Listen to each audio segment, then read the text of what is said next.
बहुत स्वागत है आपका। सुनील शर्मा साहब जाना पहचाना नाम है, वरिष्ठ पत्रकार हैं, बहुत स्वागत है।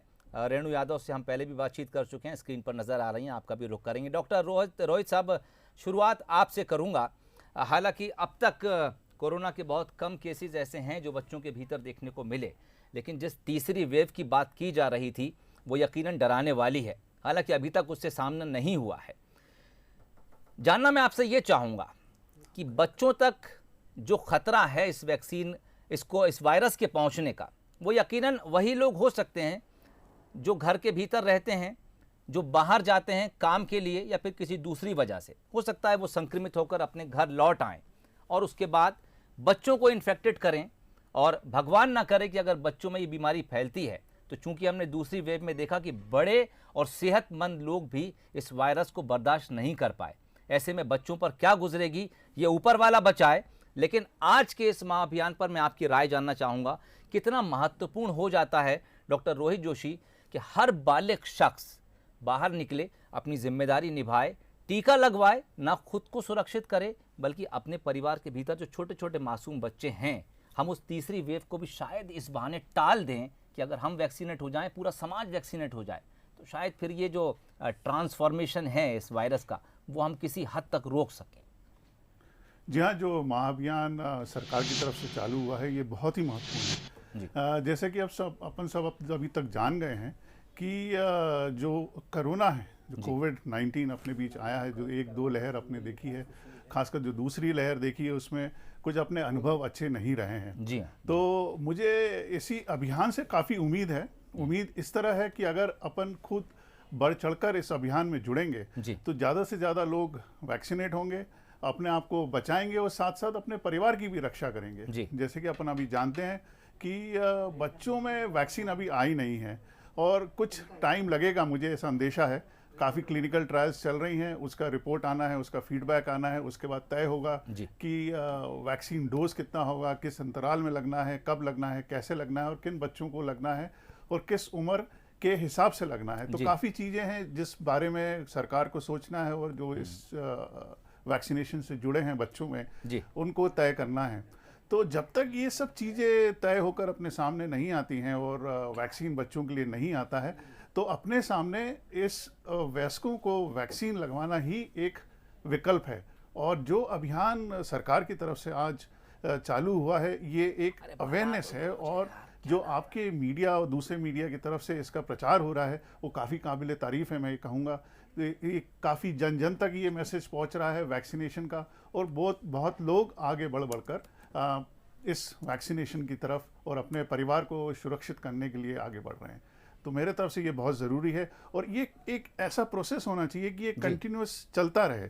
कंटिन्यूस इन द सेंस कि बार बार लोगों में ये मैसेज जाता रहे। ये एक अभियान जो आज का है ये ऐसा ख़त्म नहीं होना चाहिए मेरे हिसाब से। ये मैसेज बार बार जाना चाहिए ताकि लोग इसकी वैक्सीन का महत्व समझें और आगे बढ़कर वैक्सीन लगवाएं। चलिए, बड़ी महत्वपूर्ण बात आपने कही। ये मैसेज आगे भी जाना चाहिए और इस तरह के महाअभियान रुकना भी नहीं चाहिए। सुनील शर्मा साहब मेरे साथ मौजूद हैं। एक लंबा अनुभव उनका प्रशासनिक खबरों और सरकार के भीतर जो कुछ भी तैयारियां की जाती हैं किसी बड़े अभियान को चलाने के लिए या फिर जो कुछ भी सियासी उठापटक होती है उस पर नज़र रखते हैं। सुनील शर्मा साहब, किस तरह से देखते हैं आज के इस महाअभियान को? और दूसरी बात मैं ये भी चाहूँगा कि आप इस पर भी रोशनी डालें कि मध्य प्रदेश में मौजूदा वक्त में इस महाअभियान की कितनी ज़रूरत महसूस की जा रही थी, क्योंकि तमाम तरीके हम अपना कर देख चुके थे, लेकिन एक जो नेगेटिव वेव थी वो लगातार लोगों के भीतर बनी हुई थी और रेशो जो था वो 50-50 से ऊपर जा ही नहीं रहा था। ऐसे में आज का ये महाप्रयास, महाअभियान और हमारा महाकवरेज। देखिए सोहेल जी, पहली बात तो है कि कोरोना के इस काल में चाहे पहली लहर रही हो चाहे दूसरी लहर हुई हो, जिस तरीके से नुकसान हुआ था उसके बाद अगर एकमात्र उपाय जो जीवन बचाने का था वो वैक्सीन ही समझा जा रहा था। न केवल मध्य प्रदेश के लिए, देश के लिए, बल्कि पूरे विश्व के लिए वैक्सीनेशन, टीकाकरण ही एकमात्र इससे जो है जीवन बचाने का उपाय है। तो उसमें देखा जाए तो आप देखिए, हमने दूसरी लहर में बहुत भारी क्षति जो है हमने देश में भी देखी और हमने मध्य प्रदेश में भी जो है बहुत लोगों को अकाल जो है मौत के उसमें समाते हुए देखा है। तो ये एक बड़ी त्रासदी थी। उस त्रासदी से निपटने के लिए दो ही सबसे महत्वपूर्ण तरीके थे, या तो टेस्टिंग बढ़ाकर ये देखा जाए कि क्या स्थिति है या फिर वैक्सीनेशन बढ़ाया जाए। हमारी सरकार पिछले जब शुरुआत हो रही थी महाराष्ट्र में, जब केस बढ़ना शुरू हुए थे दूसरी लहर में, तब कुछ थोड़ी लापरवाही हुई थी। अगर उस समय ही सरकार सचेत हो जाती तो हमें यह इस दुर्भाग्यपूर्ण स्थिति का सामना नहीं करना पड़ता। पर ठीक है, देर आए दुरुस्त आए, सरकार ने अच्छा काम किया, उसके बाद नतीजे भी आना शुरू हुए। आप देखिए कि संक्रमण की दर, या कह लीजिए कि दूसरी लहर जो है अब लगभग जो है समाप्ति की हो रहा है। लेकिन इससे ये नहीं माना जा सकता है कि तीसरी या चौथी लहर नहीं आएगी। इसका एकमात्र उपाय वैक्सीनेशन ही है। और अगर आप अपनी आबादी को, मध्य प्रदेश की आबादी की 60 से 70% वैक्सीनेशन हो जाता है तो जो खतरा जो है, जो बड़ा खतरा है, वो टल जाएगा। उसी के उद्देश्य से आप देखिए कि ये महाअभियान चलाया जा रहा है। और हालांकि मैं देख रहा हूं कि अन्य राज्यों की तुलना में मध्य प्रदेश में टीकाकरण लगभग 1.5 करोड़ के आसपास हुआ है। और अभी वर्तमान में यदि आप आबादी का देखें तो लगभग जो है 8 साढ़े 8 करोड़ जो है मध्य प्रदेश की आबादी होगी। तो उस हिसाब से आप देखिए 16-17 करोड़ आपको डोज चाहिए। अगर आप उसमें से 18 साल से कम उम्र के संख्या कम भी कर दें तो भी आपको जो है 14 से 15 करोड़ डोज चाहिए। और अभी आप सिर्फ दोनों डोज के साथ 1.5 करोड़ डोज ले चुके हैं। तो संख्या बहुत कम है। हमें बहुत तेजी से काम करना होगा, लोगों को तेजी से जागृत करना होगा, क्योंकि हम इस समय को लंबा नहीं खींच सकते। अगर आप वैक्सीनेशन लंबा चलेगा तो फिर तीसरी लहर जो है वो नुकसान करेगी। और आप देखिए कि जिस तरीके से अनलॉक शुरू हुआ है और अनलॉक के बाद बाजारों में भीड़ शुरू हुई है, तो उसको भी जो है नियंत्रित करने के लिए आपके पास वैक्सीनेशन ही एकमात्र उपाय है। और सरकार ने जो पॉलिसी बनाई है बहुत ठीक है कि जो फ्रंट लाइन में जो काम कर रहे हैं, चाहे वो जो भी घर से बाहर निकल रहा है, किसी भी एक परिवार से बुजुर्ग हैं, उनको वैक्सीनेट किया जाना पहले जरूरी है, क्योंकि वो जो है कोरोना कैरियर ना बन जाए। तो उनकी सबसे पहले वैक्सीनेशन किया जाना जरूरी है। और आज तो सरकार ने सबके लिए किया हुआ, 18 से ऊपर वाले सभी वैक्सीनेट करा सकते हैं। तो इस मौके का सबको फायदा उठाना चाहिए, ताकि हम जो है मध्य प्रदेश को जो है दोबारा दूसरी लहर जैसी त्रासदी से बचा सकें। सुशील साहब, क्या इस महाअभियान को इसी गति के साथ लगातार जारी रखा जाए और ये लक्ष्य रखा जाए कि जब तक आखिरी शख्स को टीका नहीं लग जाता है, हमें रुकना नहीं है किसी भी स्थिति में? नहीं, देखिए सोहेल जी, आज मध्य प्रदेश ने 10 लाख वैक्सीनेशन का टीकाकरण का लक्ष्य रखा है। लेकिन मैं अभी देख रहा था कि आंध्र प्रदेश में 13 लाख टीकाकरण एक दिन में हुए हैं। तो हमें लगता है कि हमारा लक्ष्य बढ़ाना होगा, हमें इसको गति देना होगी। क्योंकि जब आप संख्या बढ़ाएंगे और लगातार आपको स्पीड बढ़ानी, जैसे हम गाड़ी चलाते हैं तो हम गाड़ी में स्पीड धीरे धीरे करके लगातार बढ़ाते चले जाते हैं, हमें उसी गति से वैक्सीनेशन को करना होगा, क्योंकि हम इसको लंबा नहीं खींच सकते। तीसरी लहर कब आएगी, कैसे आएगी, क्या उसका स्वरूप होगा, ये कोई नहीं जानता है। तो हमें अब ऐसी किसी भी त्रासदी से बचने के लिए जो है, चाहे सरकार तो लगेगी ही, सरकारी मशीनरी भी लगेगी, लेकिन तमाम धर्मगुरु, सामाजिक जो संगठन के लोग हैं और ग्रामीण क्षेत्र में जो सरमाएदार, जो असरदार लोग जिन्हें पटेल कहते हैं, उनको आगे आना होगा। और सबसे पहले वो अपना वैक्सीनेशन कराएं, ताकि समाज और जिन लोगों के मन में भ्रांतियां है, भ्रम है, अफवाह को लेकर चिंतित हैं, वो लोग जब देखेंगे कि हमारे गांव का, हमारे कस्बे का जो प्रमुख लोग हैं वो स्वयं वैक्सीनेट हो रहे हैं, तो जो भय और भ्रम है वो दूर होगा और वैक्सीनेशन को गति भी मिलेगी। चलिए, ये महत्वपूर्ण बात आपने कही कि आप एक बार अगर एक्सीलेटर पर पैर रख दिया है तो फिर इस स्पीड को बढ़ाते चले जाइए, और जब तक मंजिल ना मिल जाए वहाँ से पहले एक्सीलेटर से पैर हटाना नहीं है। आपने उन तमाम तबके की बात की जिनको आगे आकर ये एग्जाम्पल सेट करना चाहिए, ताकि जो समाज का निचला तबका है उसके भीतर जो डर व्याप्त है वो कम से कम या तो कम हो जाए या फिर पूरी तरह से दूर हो जाए। हमेशा ये परिवार में भी हम देखते हैं कि लोग अपने बड़ों का अनुसरण करते हैं। अगर बच्चे अपने माता पिता को किसी व्यवहार में लिप्त देखते हैं तो उनको वो चीज़ एक मॉडल नज़र आती है और वो उसको खुद भी करना चाहते हैं। रेणु यादव इस वक्त मेरे साथ मौजूद हैं। रेणु जी, अगर समाज की भूमिका पर मैं बात करूं, और जिस तरह से सुशील साहब कह रहे थे कि समाज में वो तमाम लोग जिनको हम एक मॉडल के तौर पर ले सकते हैं, और बहुत छोटे यूनिट पर बात करूं तो परिवार में वो माता पिता भी हो सकते हैं या वो दादा दादी भी हो सकते हैं, कितना महत्वपूर्ण हो जाता है। और दूसरी बात, क्या समाज के भीतर अभी उस तरह की सोच आप देखती हैं कि लोग खुद से आगे आएँ, अपने आप को एक मॉडल के तौर पर पेश करें, ताकि उनके जो फॉलोअर्स हैं या जो उनको मानने वाले हैं उनके भीतर से डर निकल जाए और ये लगे कि नहीं, ये तो अगर हमारा लीडर ये करा सकता है, हमारा हीरो ये करा सकता है, तो फिर हमें भी कराना होगा। और इसके लिए पहल कहाँ से होगी?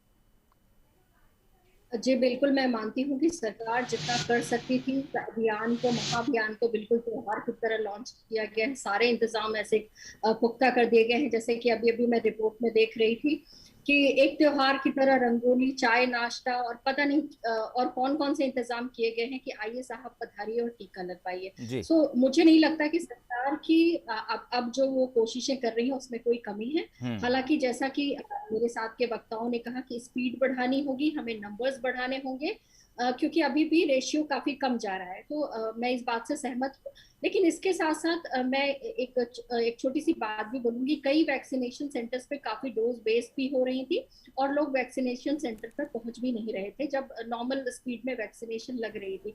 अगर सेकेंड वेव नहीं आई होती तो मुझे लगता है कि वैक्सीनेशन का ये स्पीड भी नहीं होता। अभी लोग जो बाहर निकल कर आ रहे हैं और वैक्सीनेशन लगवा रहे हैं, वो सेकेंड डर से ही कहीं ना कहीं ये नंबर बढ़ा हो।